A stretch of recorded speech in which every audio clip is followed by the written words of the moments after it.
Hi friends, welcome to our channel. This is Supriya and Shashikant.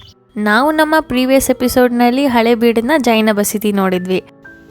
ಈ ದಿನ hidden divine ಡೆಸ್ಟಿನೇಷನಲ್ಲಿ ಹಳೇಬೀಡಿನ Kedareshwara ದೇವಸ್ಥಾನ ನೋಡಕ್ಕೆ ಹೋಗ್ತಾ ಇದ್ದೀವಿ. ನಾವು ಎಕ್ಸ್ಪ್ಲೋರ್ ಮಾಡ್ತಾ ಇರೋ ದೇವಸ್ಥಾನಗಳ ಪ್ರತಿಯೊಂದು ಕಲ್ಲಿನ ಕೆತ್ತನೆಗಳು ಬಹುಶಃ ಒಂದೊಂದು ಸುಂದರ ಕಥೆಯನ್ನು ಹೇಳುತ್ತೆ. ಅಷ್ಟು ಅದ್ಭುತವಾಗಿದೆ ಆ ಶಿಲ್ಪಿಗಳ ಕೆತ್ತನೆ. ಪ್ರತಿಯೊಂದು ದೇವಸ್ಥಾನ ಮತ್ತು ಅದರಲ್ಲಿರೋ ಶಿಲ್ಪಿಗಳ ಕೆತ್ತನೆಯ ಇತಿಹಾಸ ನಾವು ಪೂರ್ತಿ ತಿಳ್ಕೊಳ್ಳೋಕ್ಕೆ ಸಾಧ್ಯ ಆಗ್ದಲೇ ಇದ್ದರೂ ಅದರ ಅಂದ ಮತ್ತು ದೈವಿಕ ಅನುಭವವನ್ನು ಪಡ್ಕೊಳ್ಳೋ ಪ್ರಯತ್ನ ಮಾಡೋಣ.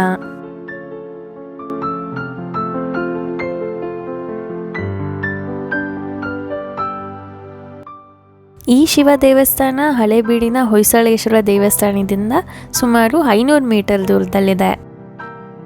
ಜೈನ ಬಸದಿಯಿಂದ ತುಂಬ ಹತ್ತಿರದಲ್ಲಿದೆ. ನಿಮ್ಮೆಲ್ಲರಿಗೂ ಗೊತ್ತಿರೋ ಹಾಗೆ ಹಾಸನಿಂದ 32 ಕಿಲೋಮೀಟರ್ ದೂರದಲ್ಲಿದೆ. ನೀವು ನಮ್ಮ ಪ್ರೀವಿಯಸ್ ಎಪಿಸೋಡ್ ಆದಂಥ ಜೈನ ಬಸದಿ ವಿಡಿಯೋ ಮಿಸ್ ಮಾಡಿದರೆ ಆ ವಿಡಿಯೋ ಲಿಂಕ್ನ ಡಿಸ್ಕ್ರಿಪ್ಷನಲ್ಲಿ ಹಾಕಿರ್ತೀನಿ, ಚೆಕ್ ಮಾಡಿ.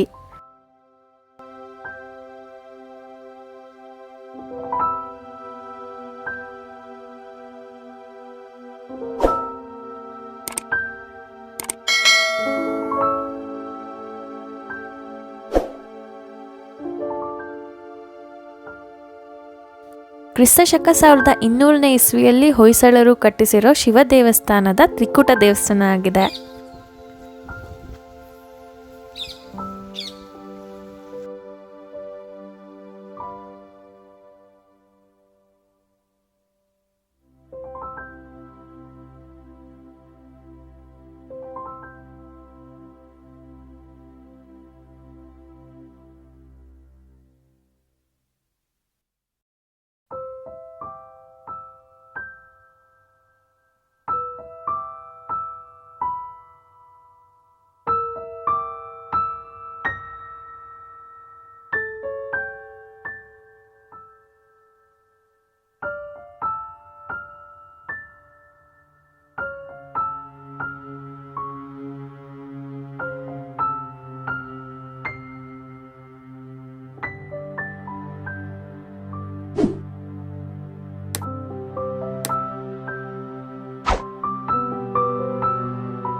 ಈ ದೇವಸ್ಥಾನದ ಬಾಗಿಲು ಪೂರ್ವ ದಿಕ್ಕಿನಲ್ಲಿದೆ.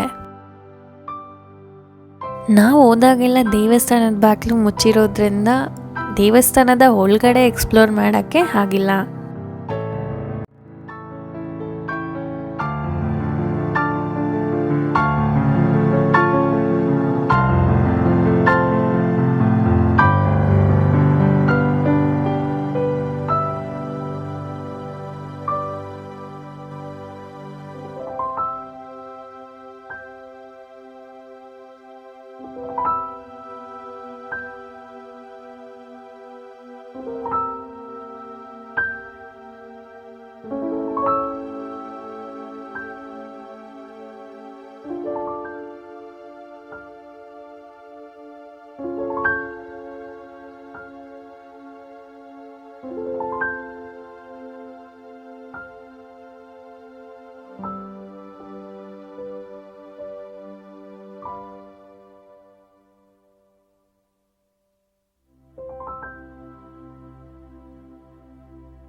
ಇದು ಶಿವನ ದೇವಸ್ಥಾನ ಆದರೂ ಕೂಡ ನಾವು ಈ ದೇವಸ್ಥಾನದಲ್ಲಿ ವಿಷ್ಣುವಿನ ಅವತಾರಗಳ ಕೆತ್ತನೆನ ನೋಡ್ಬೋದು.